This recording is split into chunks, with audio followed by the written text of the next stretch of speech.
week, we are going to focus on yeast bread. And so my goal for you guys today is that by the end of the video, you will understand how yeast works as a leavening agent and the three main ingredients that yeast needs to grow.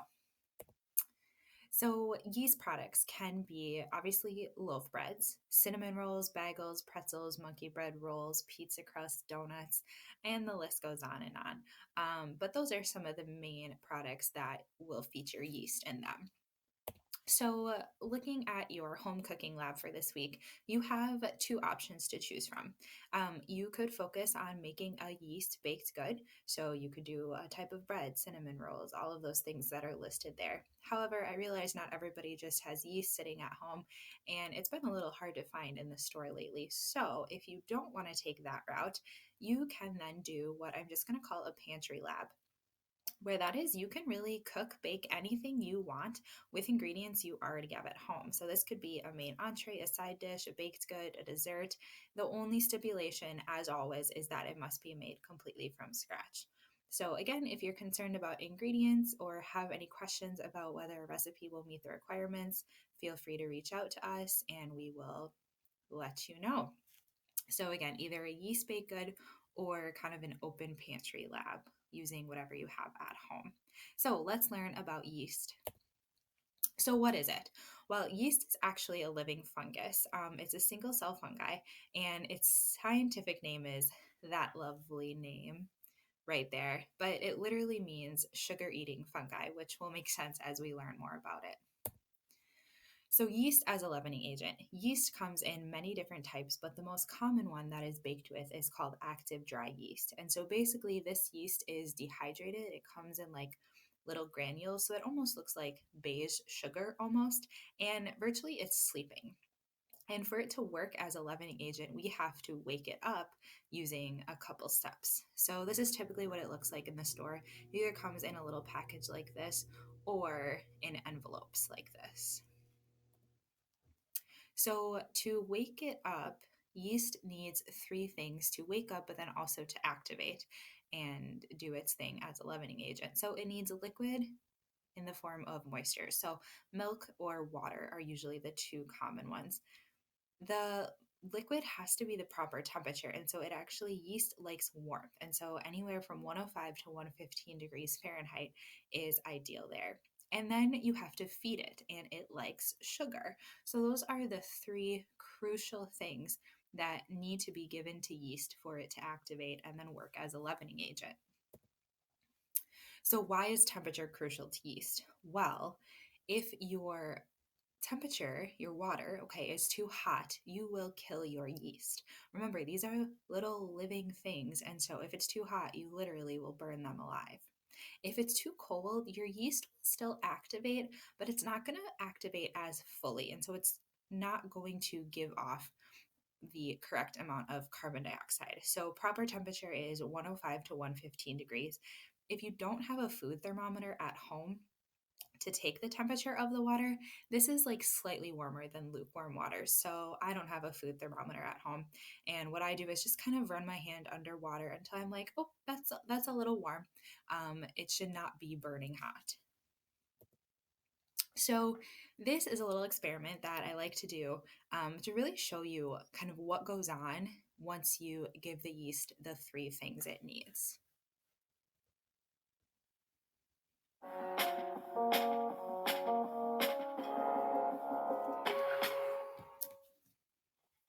All right, everyone. So a little bit more about yeast and how it works as a leavening agent. I'm going to be showing you a little experiment with active dry yeast. And really what you're going to see inside these bottles is the process that is happening inside your dough mixture to work to rise the bread.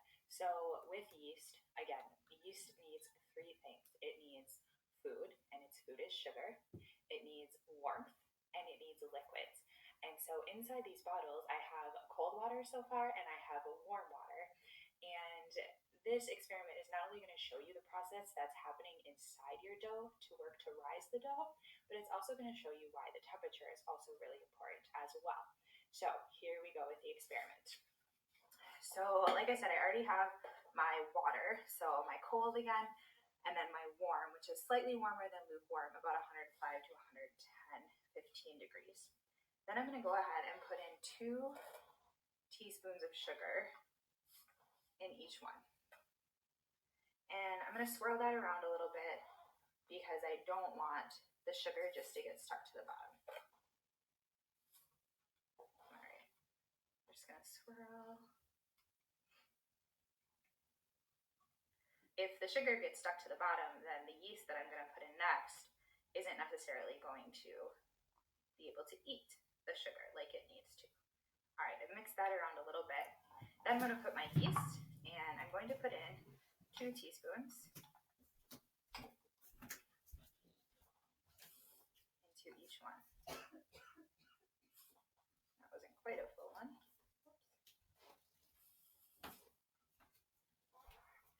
I didn't do that with my warm.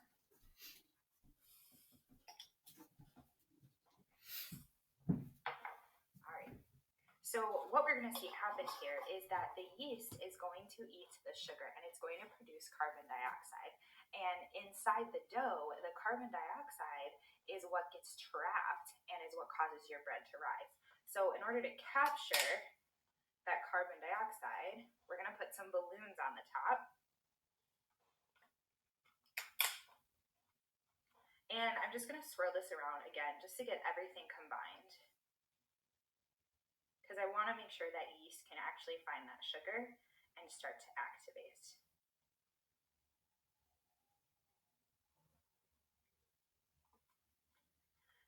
And so I'm going to just let this sit for 20 minutes. And I'm going to try my best at a time-lapse video for you guys. All right, we'll see you in 20 minutes.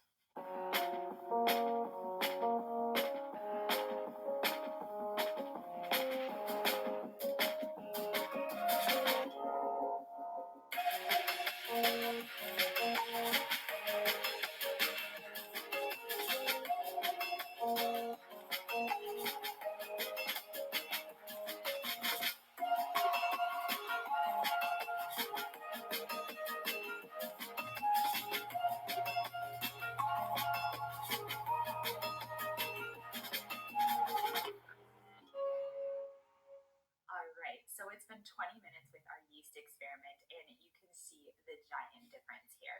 So what's going on inside these bottles? Well, inside was a liquid, temperature, and then sugar. So we woke up the yeast by giving it warm water, so warmth, and then the liquid, and then we fed it with the sugar. So the yeast woke up, it ate the sugar, and it produced carbon dioxide, which we trapped in the balloon here. And you can see all of that fermentation process going on inside of the bottle. So I love this experiment because this is what's happening inside your dough. So this is the science behind yeast that you don't get to see, but with this experiment, you can see it.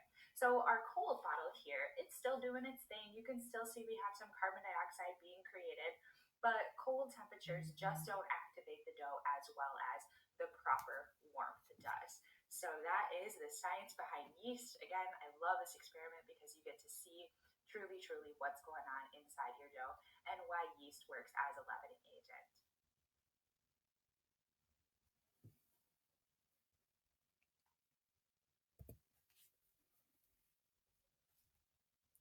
All right.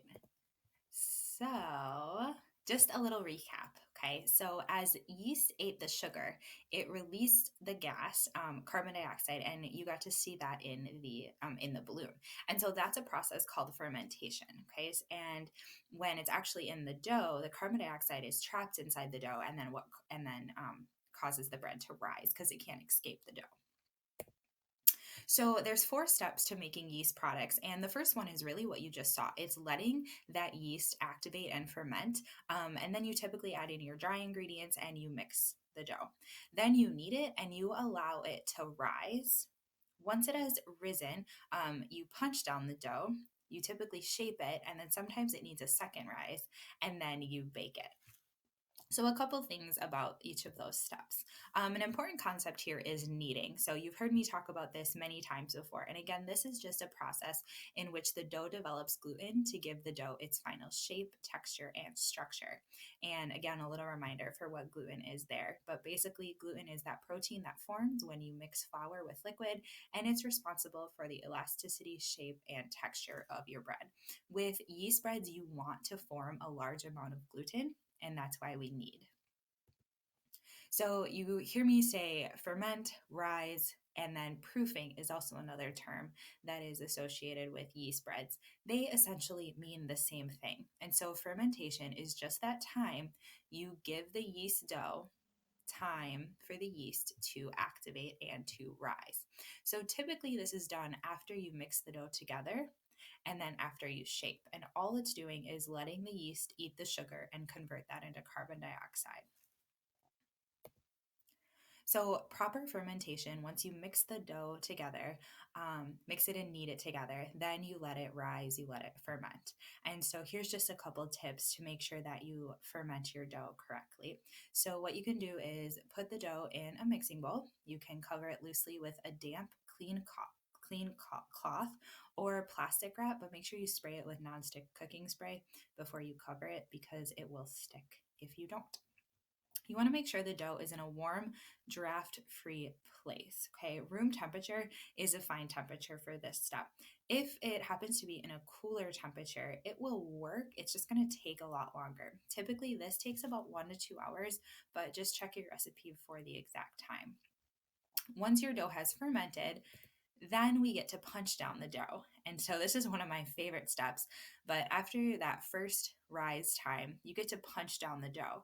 And so this serves two different purposes. It releases the carbon dioxide from the dough, but you actually then reactivate your yeast cells for the final rise and final bake. So, a lot of information about yeast, and over the next 2 days, I will be demonstrating all of these concepts while making homemade pizza dough and then obviously turning that into homemade pizza.